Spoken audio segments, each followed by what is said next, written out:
வணக்கம் மக்களே. கடந்த வீடியோவில் தமிழக ஆயர் பேரவையும் கிறிஸ்தவ வாழ்வுரிமை இயக்கமும் திமுகவுக்கு ஓட்டு போடுங்க அப்படின்னு ஒரு துண்டு அறிக்கையை வெளியிட்டிருந்தாங்க. ஸோ அதை கண்டிக்கும் விதமாக நம்ம சில வீடியோக்கள் போட்டிருந்தோம். அதை ஆட்சேபித்து நம்முடைய வீடியோக்களை போட்டிருந்தோம். அதற்கு ஆதரவாக நிறைய கருத்துக்களும் கமெண்ட்களும் வந்தன, எதிர்மறையாகவும் நிறைய கருத்துக்களும் வந்தன. ஸோ அதனுடைய தொடர்ச்சியாகத்தான் நம்ம இந்த வீடியோ போடுறோம். இந்த வீடியோ போடுறதுடைய நோக்கத்தை நான் முதல்ல சொல்லிடுறேன். கிறிஸ்தவ மத தலைவர்களை அவமதிக்கணும், கிறிஸ்தவ இறை நம்பிக்கையை சீரழிக்கணும், கிறிஸ்தவ மதத்தை சிறுமைப்படுத்தணும் அப்படிங்கிற இந்த நோக்கத்தில் இந்த வீடியோவை போடலை. ஆயர்கள் செய்யக்கூடிய செயல் நியாயமான செயலா? இது நம்முடைய இந்திய சட்டத்துக்கு உட்பட்டதாக இவர்கள் பேசுவது, இந்த மாதிரி துண்டறிக்கையெல்லாம் வெளியிடலாமா? ஒரு மதத்தில் இருக்கக்கூடிய தலைவர்கள், உயர்ந்த இடத்துல இருக்கக்கூடிய தலைவர்கள் இந்த மாதிரி செய்யலாமா அப்படிங்கிற அடிப்படையில் தான் நம்ம இந்த வீடியோ போடுறோம். ஒரு அறிக்கையை வெளியிட்டதே நம்ம கண்டித்து வீடியோ போட்டிருந்தோம். ஆனால் நேற்று பார்த்திங்கன்னா தமிழக ஆயர்கள் மற்றும் பிற சபையை சேர்ந்த ஆயர்கள் எல்லாம் பார்த்திங்கன்னா தமிழக முதல்வர் மாண்புமிகு திரு M.K. ஸ்டாலின் அவர்களே அவருடைய சித்தரஞ்சன் சாலை இல்லத்தில் சந்தித்து பேசியிருக்காங்க. ஸோ அந்த வீடியோ வச்சிருக்கிறேன், நீங்கள் பார்த்துட்டு வாங்க. முதல் முறையாக ஒரே தலைவர் இந்தியாவில் இந்த சட்டத்தை எதிர்த்து, மசோதாவை எதிர்த்து குரல் கொடுத்துருக்காங்க. அதே போல் MP வில்சன் அவங்களும் பார்லிமெண்ட்டில் பேசியிருக்காங்க. முதல்ல இஸ்லாமிய சகோதரர்களை தனிமைப்படுத்தி அவங்கள நசுக்கினாங்க. இப்போ அடுத்து கிறிஸ்துவ இந்த சிறுபான்மையினரை தனிமைப்படுத்தி அழிக்க, குரல் வலையை நெரிக்க அவங்க முயற்சி பண்றாங்க. எனவே உங்கள்கிட்ட எங்களுடைய நம்பிக்கை நீங்க தான். FCRA கடந்த 10 ஆண்டுகள்ல மட்டும் 20,200 FCRA கேன்சல் பண்ணிருக்காங்க. அதுல 70% கிறிஸ்துவ மக்கள் சார்ந்த அந்த FCRA. அது போதாதுன்னு இன்னும் அதிக எங்களுக்கு தாக்கத்தை ஏற்படுத்தக்கூடிய இந்த அமெண்ட்மெண்ட் பில் கொண்டு வர இருக்கிறார்கள். உங்களால் மட்டும்தான் இந்த சிறுபான்மை மக்கள், அதுவும் குறிப்பிட்ட நம்மளுடைய கிறிஸ்துவ சமுதாயத்தை காப்பாற்றக்கூடிய ஒரு முக்கியமான ஒரு செயலாக இது இருக்கும். எப்படி நீங்க டீலிமிட்டேஷன் அந்த பில்லை அந்த அமெண்ட்மெண்ட் பில்லை நீங்க டிஃபீட் பண்ணீங்களோ, அதே போல எங்களுக்கு இந்த FCRA அமெண்ட்மெண்ட் பில்லையும் டிஃபீட் பண்ணி தர நாங்க எல்லா கிறிஸ்தவர்களும் உங்களை அதிகமாக வேண்டி கேட்டுக்கொள்கிறோம். இதை கண்டிப்பா நீங்க செய்வீங்கன்றதை உறுதியா நாங்க விசுவாசிக்கிறோம். God bless. இந்த வீடியோவை பார்த்துருப்பீங்க. இந்த வீடியோவில் கத்தோலிக்க ஆயர்கள் சார்பில் பார்த்திங்கன்னா ஓய்வு பெற்ற பேராயர் மேதகு திரு AM சின்னப்பா அவர்கள் இருந்திருப்பாங்க, மற்றும் ரெவரண்ட் ஃபாதர் வின்சென்ட் சின்னத்துறை. இவங்க இருவரும் தான் நம்ம கத்தோலிக்க ஆயர்கள் தரப்பில் இருந்து இருந்திருக்காங்க. வேறு யாருமோ மயிலாப்பூர் பிஷப் ஜார்ஜ் அந்தோணி சாமியோ வேறு எந்த ஆயர்களுமே இல்லை, செங்கல்பட்டு ஆயரோ யாருமே இல்லை. இவங்க 2 பேர் தான் போயிருக்காங்க. ஸோ இப்பேற்பட்ட சூழ்நிலையில் தமிழக ஆயர்கள் செய்வது சரியா? அதாவது திமுகட்ட நீங்கள் மண்டியிட்டீங்களா அப்படிங்கிற ஒரு கேள்வி நமக்கு வருது. ஒரு பக்கம் பார்த்தீங்கன்னா தமிழக வெற்றிக் கழகத்துடைய தலைவர் விஜய் திருச்சியில் முழங்காலிட்டு நடந்து நம்முடைய அந்தோனியார் கோயிலில் நடந்து போய் அவர் வெற்றி பெறணும் அப்படின்னு அவருடைய நம்பிக்கையை வெளிப்படுத்துகிறார். ஆனால் தமிழக ஆயர் பேரவை என்ன சொல்கிறீங்க? ஒரு கிறிஸ்தவர் என்பதற்காக நீங்கள் வாக்களிக்க வேண்டாம், அவருடைய கொள்கைகள் சித்தாந்தங்கள் இதையெல்லாம் பாருங்கள், அதன் அடிப்படையில் தான் நம்ம ஓட்டளிக்கணும் அப்படின்னு ஒரு பெயரை குறிப்பிடாமல் இலைமறை காயாக, அதை தாமரை இலை மேல் தண்ணீர் போல பட்டும் படாமலும் ஒரு அறிக்கையை வெளியிடுறீங்க. உண்மையிலே இது ஒரு நியாயமான ஒரு விஷயமா? தனி மனிதன் அப்படிங்கிறத நம்ம பேசுவோம். இந்த இடத்துல தான் எனக்கு இந்த ஆயர்கள் பண்ணுறது ரொம்ப ஒரு மோசமான விஷயமாக, ஒரு முன்னுதாரணமாக நான் சொல்கிறேன். ஏன் அப்படின்னு பார்த்தீங்கன்னா, ஒரு உதாரணத்துக்கு நம்ம பக்கத்தில் இருக்கிறவங்க ஒரு தொழில் ஆரம்பிக்கிறாங்க, ஒரு பிஸ்னஸ் ஆரம்பிக்கிறாங்க, ஒரு புது முயற்சியாக ஒரு கடையை திறக்கிறாங்க அப்படின்னா நம்மகிட்ட சொன்னாங்கன்னா நம்ம என்ன சொல்லுவோம்? நல்லா பண்ணுங்கள், பார்த்து கவனமாக செய்யுங்க, கடன் கொடுத்துடாதீங்க, கண்டிப்பாக நல்லபடியாக பண்ணுங்கள், நாங்களும் உங்கள்கிட்ட பொருட்களை வாங்குகிறோம் அப்படின்னு தானே நம்ம சொல்லுவோம். ஒரு பக்கத்து வீட்டுக்காரர் ஒரு சாதாரண ஒரு மளிகை கடையோ ஒரு சூப்பர் மார்க்கெட் எது தந்தாலும் நம்ம அப்படி தான் சொல்லுவோம், இதைத்தான் நம்ம சொல்லுவோம். பட் ஆனால் ஒருத்தர் ஒரு கட்சி ஆரம்பிக்கிறார், எவ்வளோ பெரிய விஷயம். ஒரு கட்சி ஆரம்பித்து ஒரு வர்றணும் அப்படின்னா எவ்வளோ பெரிய விஷயம். அப்படி ஒரு மனிதர் வர்றார், அதுவும் நம்ம கத்தோலிக்க கிறிஸ்தவராக இருந்தவர் வர்றார். அவர் வரும்போது நீங்கள் என்ன சொல்லணும்? சரி, நல்லா பண்ணுங்க, உங்களுக்கு நல்லா பண்ணுங்கள், இறைவனுடைய ஆசி கிடைக்கும் அப்படின்னு சொல்லி விட்டுருக்கலாம். இல்லை, இந்த ஆயர்கள் என்ன சொல்லியிருக்கலாம்? எங்களுடைய ஆதரவு திமுகவுக்கு தான் அப்படின்னு சொல்லி கூட நீங்கள் விட்டுருக்கலாம். ஆனால் நீங்கள் என்ன சொல்கிறீங்க? அங்கே ஒரு அக்கண்ணா வைக்கிறீங்க, அங்கே ஒரு புள்ளி வைக்கிறீங்க. என்ன வைக்கிறீங்க? கிறிஸ்தவர் என்பதற்காக கொள்கை சித்தாந்தங்களை பார்க்காமல் அவருக்கு வாக்களிக்க வேண்டாம். விஜய் பேரைத்தான் சொல்லலை, கிறிஸ்தவரை அங்கே போட்டி போடுறது யாரு? விஜய் தான். அப்போ கிறிஸ்தவர் என்று பார்க்காமன்னா அப்போ இனிக்க விருதுராஜ் கிறிஸ்தவர் தான். இனிக்க விருதுராஜுடைய கொள்கை சித்தாந்தங்கள் என்ன? அவர் திமுக காரரா இல்லை கிறிஸ்தவ நல்லெண்ணெய் இயக்கத்தின் சார்பாக போட்டிடுறாரா? இப்படி பல கேள்விகள் வருது இல்லையா? அப்போது விஜய் பேரைத்தான் இந்த ஆயர்கள் சொல்லலை.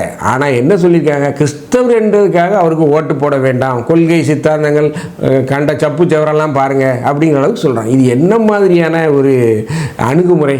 இதுதான் உங்களுக்கு தியாலஜியில் சொல்லி கொடுத்தாங்களா ஆயர் பெருமக்களுக்கு? இதுதான் நீங்கள் படித்த லட்சணமா? ஒருத்தர் வந்து ஒரு முயற்சியில் ஈடுபடுறாரு அப்படின்னா நீங்கள் ஒன்று கம்முன்னு இருக்கணும், இல்லை அப்படின்னா நீங்கள் யாருக்காவது ஆதரவு நிலைப்பாட்டில் இருக்கீங்கன்னா நீங்கள் திமுகவுக்கு ஆதரவு கொடுங்க. பட் ஆனால் விஜய் பேரை சொல்லாத அளவுக்கு அங்கே ஒரு இதை செய்கிறீங்களே, இது என்ன ஒரு மோசமான இது தான் சொல்கிறேன். நீங்கள் திமுகவிடம் மண்டிட்டு விட்டீர்கள் அப்படின்னு நான் சொல்கிறேன். கத்தோலிக்க ஆயர் பேரவை திமுகவிடம் மண்டிட்டு விட்டது. இது ஒரு மோசமான விஷயம், அதாவது ரொம்ப மோசமான விஷயம், ரொம்ப கேட்கறதுக்கே அசிங்கமாக இருக்குது. ஆனால் மாறாக விஜய் என்ன செஞ்சுருக்காரு பாருங்க.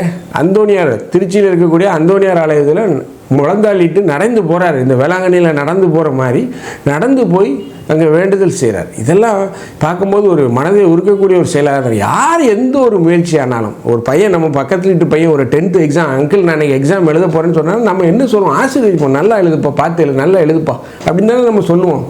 ஒருத்தர் ஒரு கட்சி ஆரம்பிக்கிறா இருக்கும்போது நீங்கள் அவரை வாழ்த்தாலும் இகழாமல் இருங்கள். ஸோ இப்படி ஒரு மோசமான ஒரு நிலைக்கு இந்த ஆயர்கள் செல்வதற்கு என்ன காரணம்? ஏன் இந்த மாதிரி ஆயர்கள் இந்த ஒரு மோசமான ஒரு கேவலமான நிலைப்பாட்டை எடுத்தார்கள்? அதை பற்றி தான் நம்ம இந்த நிகழ்ச்சியில் பார்க்க போகிறோம். நான் உங்கள் ஜோசப். வாங்க நம்ம இப்போ நிகழ்ச்சிக்குள்ளே போகலாம்.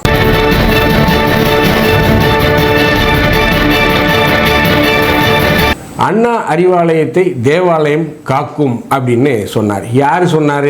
இது எந்த மகான்னு சொல்லலை. நம்ம திருச்சி கிழக்கு தொகுதியில் போட்டிடுறாருல இனிகோ இருதயராஜ், அவர் தான் சொன்னார். நல்லா தெரிஞ்சுக்கங்க, அறிவாலயத்தை தேவாலயம் கைவிடாது. நல்லா தெரிஞ்சுக்கங்க, அறிவாலயத்தை தேவாலயம் கைவிடாது. அண்ணா அறிவாலயத்தை தேவாலயம் காக்கும். தேவாலயத்துக்கு வேற வேலையே கிடையாதா? அண்ணா அறிவாலயத்தை காக்கிறது தான் தேவாலயத்துடைய வேலையா? இந்த வீடியோ சமூக வலைதளத்தில் இருக்குது. இதை நான் ஒன்றும் இட்டி கட்டி பேசுகிறேன், சமூக வலைதளத்தில் இருக்குது. இது இனிகோ விருதுராஜ் பேசியிருக்கார். ஸோ இதெல்லாம் என்ன மாதிரியான ஒரு விஷயம்? அண்ணா அறிவாலயத்தை காப்பது தான் தேவாலயத்துடைய வேலையா? வேறு வேலையே கிடையாதா? ஸோ நடக்கக்கூடிய நிகழ்வுகளை எல்லாம் நம்ம பார்க்கும்போது இதுதான் அவங்களுடைய முழுநேர தொழிலான்னு யோசிக்க தோணுது. ஏன் இந்த மாதிரி ஆயிட்டாங்க? பள்ளி கல்லூரிகளை காப்பாற்றுறதுக்காக இந்த மாதிரி திமுக சைடில் போட்டிங்களா? திமுகவை தவிர வேறு சிறுபான்மைக்கு ஆதரவாக யாருமே இல்லையா? ஏன் விஜய் கூட வரலாமே? நான் விஜய்க்கு ஆதரவு சொல்ல, நிறைய பேர் கமெண்ட் வந்து சொல்கிறீங்க நீ விஜயுடைய ஆதரவாளர் தற்குறி ஆச்சா பூச்சான்னு பேசுகிறீங்க. நீங்கள் இந்த கமெண்ட்டில் வந்து கழிவு ஊற்றுற அம்புட்டு பேருமே நான் கேட்குறேன். நீங்கள்லாம் வந்து ஆயர் சொல்கிறத கேட்டு தான் வீட்டில் சாப்பிட்டுட்டு தூங்கிட்டு எந்திரிச்சிட்டு இருக்கீங்களா? இந்த கமெண்ட்டில் வந்து நிறைய இந்த மாதிரி நீங்கள் ஆயருக்கு எதிராக பேசுகிறீங்க, கிறிஸ்தவத்துக்கு எதிராக பேசுகிறீங்க, உங்களுக்கு கிறிஸ்தவத்தை பற்றி ஒன்றுமே தெரியலை, நீங்கள் கிறிஸ்தவத்தில் ஜீரோன்னெலாம் நிறைய பேர் சொல்கிறீங்க. அப்போ நீங்கள்லாம் என்ன கிறிஸ்தவத்தில் வந்து டாக்டர் பட்டம் வாங்கினவங்களா? இந்த தியாலஜியில் டாக்டரேட் முடித்த ஆயர்களை இந்த மாதிரியான ஒரு கேவலமான ஒரு செயலை செய்து கொண்டிருக்கும்போது நீங்கள் என்ன செய்வீங்க? அதான் ஆண்டவர் இயேசு கிறிஸ்து அழகான ஒரு வார்த்தையை சொன்னார். செம்மறியாட்டு கூட்டங்களே அப்படின்னு சொல்லுவார் பைபிளில். அதாவது செம்மறியாடு என்ன, ஒரு ஆடு போச்சுன்னா எல்லா ஆடும் வரிசையாக பின்னாடியே போகும். செம்மறியாடு மேய்க்கிறது ஈஸி, வெள்ளாடு மேய்க்கிறது கஷ்டம். ஸோ அதே தான் ஆண்டவர் இயேசு கிறிஸ்து சொன்ன அதே வாக்கியத்தை தான் சொல்ல, நீங்கள் எல்லாம் செம்மறியாட்டு கூட்டங்கள், பகுத்தறிவு இல்லாத கூட்டங்கள். பகுத்து ஆராய்ந்து பாருங்கள். ஒரு ஆயர், நான் எதை வேணாலும் மன்னிப்பேன், ஒரு ஆயர் வந்து என்ன சொல்லக்கூடாது, அடுத்தவனை வந்து அவன் என்ன வேணாலும் பண்ணிட்டு போகிறான், அவனையே நீங்கள் இது பண்ணுறீங்க. நீங்கள் திமுகவுக்கு ஆதரவு கொடுங்க, நீங்கள் திமுகவுக்கு மண்டிக்கிட்டு இருங்க, ஒன்றும் அண்ணா அறிவாலயத்திலே போய் உங்கள் ஆஃபீஸை மாற்றிடுங்க, ஒன்றும் பிரச்சனை இல்லை. பட் ஆனால் ஒரு புதிதாக அரசியலில் வரக்கூடிய ஒரு நபரை நீங்கள் அவர் இலைமறைக்காயாக எப்படி அவரை நீங்கள் எதிராக பேசலாம்? அது தவறு இல்லையா? ஒருத்தர் புதிதாக கட்சி ஆரம்பித்து வர்றாரு, கிறிஸ்தவர் என்பதற்காக அவருக்கு வாக்களிக்க வேண்டாம் அப்படின்னு சொல்கிறது எந்த விதத்தில் நியாயம்? உங்கள் மனசாட்சிக்கு விரோதமாக இது செயல் தெரியலையா? உண்மையிலேயே இந்த கத்தோலிக்க கிறிஸ்தவத்தில் என்னை பொறுத்த வரைக்கும் இந்த ஆயர்கள் தேவையா அப்படிங்கிற ஒரு கேள்வி எனக்குள்ளே எழுது. ஆயரால் என்ன யூஸ் நமக்கு சொல்லுங்கள்?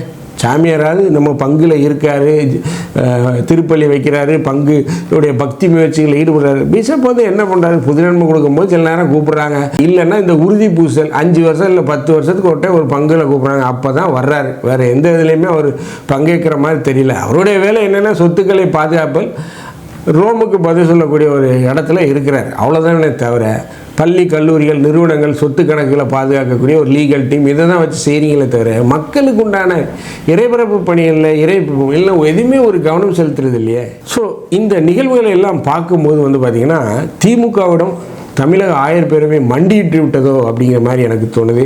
மேலும் இந்த வீடியோவில் வந்து பார்த்தீங்கன்னா இன்னொரு பிஷப் ஒருத்தர் பேசியிருப்பார். அவர் கத்தோலிக்க மதத்தை சார்ந்தவர் அல்ல. அவர் என்ன சொல்லியிருப்பார் அப்படின்னா, தமிழக முதல்வர் MK ஸ்டாலினை பார்த்து நீங்கள் வந்து தேசிய தலைவர், நீங்கள் வந்து இந்தியாவுக்கே பிரதமராக வரணும் அப்படின்னு ஒரு வார்த்தையை சொன்னார்.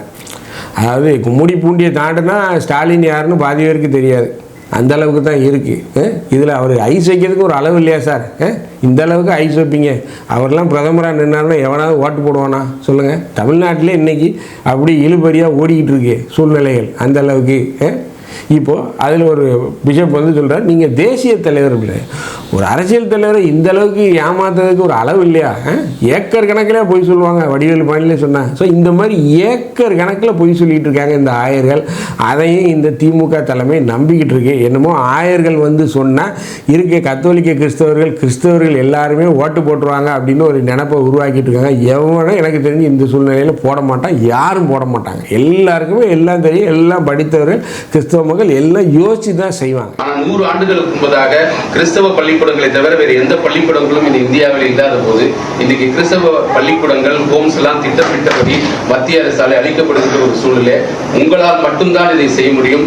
உங்களை நாங்கள் மாநில தலைவராக பார்க்கவில்லை, தேசிய தலைவராக பார்க்கிறோம், முதலமைச்சராக பார்க்கவில்லை, பிரதம மந்திரியாக நீங்கள் வந்து இப்படிப்பட்ட காரியங்களை எல்லாம் நீங்கள் செய்ய வேண்டும் என்று சொல்லி திருச்சபையின் சார்பாக வாழ்த்துக்களை தெரிவிக்கிறேன். ஸோ என்னை பொறுத்தவரை ஆயர்களுடைய இந்த செயல்பாட்டில் நான் ஒரே ஒரு இடத்த தான் ரொம்ப வன்மையாக கண்டிக்கிறேன். நீங்கள் திமுகவுக்கு ஆதரவு அளிச்சிங்கன்னா அது உங்கள் விருப்பம். நீங்கள் சொல்லிட்டீங்க அப்படிங்கிறதுக்காக கத்தோலிக்க கிறிஸ்தவர் மக்கள் யாரும் ஓட்டு போட மாட்டாங்க. அப்படி போடுறவன் போட்டுட்டு போட்டோம், அவனை வந்து நான் செம்மறியாட்டு கூட்டம் தான் சொல்லுவேனே தவிர உண்மையான கிறிஸ்தவர்கள் கிடையாது அவர்கள். ஸோ ஆயர்கள் செய்த இந்த விமர்சனத்தில் இருக்கக்கூடிய மிக முக்கியமான தவறாக நாம் பார்ப்பது என்னென்னா, கிறிஸ்தவர் என்ற ஒரே ஒரு காரணத்துக்காக கொள்கை பிடிப்பு சித்தாந்த பிடிப்புகள் இல்லாதவருக்கு நீங்கள் வாக்கு செலுத்த வேண்டாம் அப்படின்னு சொன்னீங்க பார்த்தீங்களா, அது ஒரு மிகப்பெரிய தவறு. அது கடவுளே உங்களை மன்னிக்க மாட்டார். அதுக்கு கடவுள்கிட்ட நீங்கள் பதில் சொல்வீங்க. அதற்கு அடுத்து செஞ்சது என்னன்னு பார்த்தீங்கன்னா, இந்த பங்குகளில் நேற்று ஞாயிற்றுக்கிழமை திருப்பள்ளி பூசை முடிந்தவுடன் நிறைய பங்கில் ஒரு நோட்டீஸ் இஷ்யூ பண்ணியிருக்காங்க. அந்த நோட்டீஸோடைய விவரம் எனக்கு ஃபுல்லாக தான் கிடைக்கல, ஆன்லைனில் இருந்து நான் எடுத்து வச்சுருக்கேன். பட் அது கொஞ்சம் டல்லாக இருக்குது, இருந்தாலும் நான் வச்சுருக்கேன் பாருங்கள். மிகப்பெரிய அளவில் அந்த நோட்டீஸ் வந்து மக்கள் மத்தியில் ஒரு எதிர்ப்பலை தெரிவிக்கு. அதாவது மேலும் வந்து பார்த்திங்கன்னா குளித்துறையில் மக்கள், குளித்துறை மறைமாவட்ட மக்கள் குளித்துறை பிஷப் அலுவலகத்தை முற்றுகையிட்டு என்ன இந்த மாதிரி நீங்கள் ஒரு குறிப்பிட்ட திமுக கட்சிக்கு ஓட்டு போடணும்னு சொல்லி அழுத்தம் கொடுக்குறீங்களேன்னு சொல்லி குளித்துறை பிஷப் அலுவலகத்தை முற்றுகையிட்டிருக்காங்க. இது ஒரு மிகப்பெரிய ஒரு விஷயமாக பார்க்கப்பட்டிருக்கு. மேலும் இதற்கு மிகப்பெரிய ஒரு ப்ரெஸ் மீட்டை அந்த மக்கள் நடத்திருக்காங்க. ஸோ அந்த வீடியோவை நான் வச்சிருக்கிறேன் பாருங்கள். ஸோ அப்போ தான் உங்களுக்கு என்ன நடக்குது அப்படிங்கிறது தெரியும். இங்கே இப்போ என்னன்னா, தமிழக சட்டப்பேரவை தேர்வில் சமய சார்பின்மை அரசியல் காப்போன்னு உள்ள தலைப்பில் ஒரு நோட்டீஸ் வந்து நாளை காலையில கோயில்ல பூசை முடிஞ்சதும் எல்லாருக்கும் துண்டறிக்கை கொடுக்கிற மாதிரி ரெடி பண்ணி வச்சிருக்காங்க. இன்னைக்கு எல்லா கோயிலையும் இந்த நோட்டீஸ் வந்துருச்சு. நாளை காலையில பூசை முடிஞ்சது கொடுக்க வச்சிருக்காங்க. இந்த நோட்டீஸ்ல குறிப்பா என்ன சொல்லியிருக்காங்கன்னா, ஒரு குறிப்பிட்ட கட்சிக்கு மட்டும், அதாவது திமுக காங்கிரஸ் கூட்டணிக்கு மட்டும் நீங்க வாக்களிக்கணும், மற்ற கட்சிகள் எல்லாம் மதவாத கட்சிகள் அப்படி வாக்களிக்க கூடாதுன்னு சொல்லிட்டு எலெக்ஷன் கமிஷனுக்கு விதிமுறைகளை மீறி நோட்டீஸ் போடுறாங்க. இதை பப்ளிஷ் பண்றது யாருன்னா, தமிழக ஆயர் பேரவை தமிழ்நாடு மற்றும் கிறிஸ்தவர் வாழ்முறை இயக்கம் தமிழ்நாடு இப்படின்ற ஒண்ணு கிறிஸ்டியன் வசனமும் போட்டு மக்களுக்கு எதிராக ஒரு விரோத போக்கு பண்றாங்க. இதை நாங்க இது ஒரு மனுவாட்டு எழுதி ஆயரை பார்த்து இந்த தடுக்கணும்னு சொல்லிட்டு ரிக்வெஸ்ட் பண்ணி கொடுக்கறதுக்கு 3:30 மணிக்கு நாங்க இங்க வந்தோம். அப்ப எங்களை உள்ளாடி செக்ரட்டரியை பார்த்தோம். செக்ரட்டரியை பார்த்து விஷயத்த சொன்னோம். அவர் எங்களுக்கு பேசுறதுக்கு நேரம் இல்லை அப்படின்னு சொல்லிட்டு எங்களை அவாய்ட் பண்ணாரு. ஆயர் அனுமதி தரல. அதுக்கு ஆயரை பாக்குறதுக்கு கேட்டோம், அதுக்கு அனுமதி தரல. அதுக்கு வேண்டி நாங்க வெயிட் பண்ணிட்டு இருக்கோம். இப்போ ஒவ்வொரு தேர்தலையும் இந்த மாதிரி ஆயர்கள் மூலமாக மக்களுக்கு வந்து ஆமா தேர்தலில் வந்து காங்கிரஸ் கட்சி திமுக கட்சிகளை மட்டும் வாக்களிக்க சொல்ற ஒரு குற்றச்சாட்டு இருந்துட்டே இருக்கு. ஆமா, இது உண்மை. அதுக்கு முன்னாடியே தடுக்கணும். அதுக்கு முன்னாடியே எங்களுக்கு இந்த தகவல் கிடைச்சதுனால நாங்க இங்க வந்தோம். ஏன்னா இது நடக்கக்கூடாது. ஜனநாயக நாட்டுல எலெக்ஷன் கமிஷனுக்கு தான் விதிமுறை நடக்கக்கூடாது. ஆதாரத்தோட தான் நாங்க வந்திருக்கோம். எங்க கோயில இருந்து அந்த நோட்டீஸ் நாங்க எடுத்து வந்தோம். விநியோகம் பண்ணிருக்காங்க. விநியோகம் பண்ணதுக்கு இன்னைக்கு அச்சிட்டு வச்சிருக்காங்க. சோசியல் மீடியால பண்ணிட்டாங்க. அதுக்காக நாங்க பத்திரிகையாளரை சந்திக்கிறோம். மக்கள் எதுக்கு சொல்றாங்க? உங்க பங்குல உள்ளவங்க பங்கு மக்கள் தான். பங்கு மக்கள் தான் வந்திருக்காரு.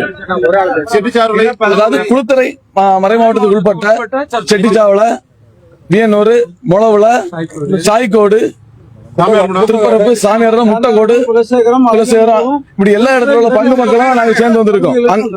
அங்க இருந்துள்ள ஒவ்வொரு பங்கு சார்பா தான் நாங்க வந்திருக்கோம். இது ஏன்னா இது ஒவ்வொரு தடவையும் நடக்குது. மதசார்பற்ற கூட்டணின்னு சொல்லிட்டு இந்த மாதிரி இதுதான் மத கலவரத்தை தூண்டுபாடு இருக்கு. இது ஆமா, இதுதான் பண்ணிட்டு இருக்காங்க. அதைத்தான் நம்ம இதை தடுக்கணும் இந்த இடத்துல. அதுக்குதான் நாங்க 1000 பார்த்து மனு கொடுக்க வந்திருக்கோம் இந்த இடத்துல.